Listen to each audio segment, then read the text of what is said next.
C'est un scandale qui ne va pas améliorer les relations entre la France et l'Algérie. Au conflit diplomatique s'ajoute la grosse ardoise laissée pour les hôpitaux français. Près de 45 millions d'euros, c'est le montant total de la facture laissée par des patients algériens dans les hôpitaux. Phénomène rendu possible grâce à des accords signés entre la France et l'Algérie. Les patients en question répondent à des critères bien précis, Antoine Bienvaux. Eh bien, il faut distinguer deux types de patients. Il y a d'abord les Algériens disposant d'un passeport diplomatique qui viennent consulter les grands spécialistes français directement.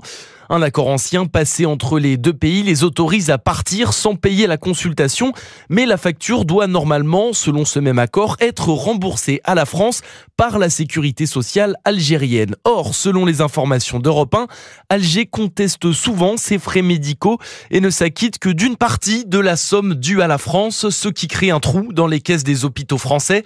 Et puis, il y a d'un autre côté les patients algériens moins fortunés qui profitent d'une visite familiale en France pour venir se faire soigner à l'hôpital.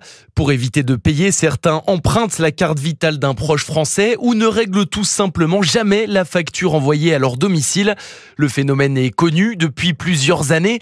Dès 2017, un rapport sénatorial établissait déjà à 27 millions d'euros la dette algérienne pour les seuls hôpitaux de Paris, 38 millions pour l'ensemble du territoire. Enquête Antoine Bienvaux.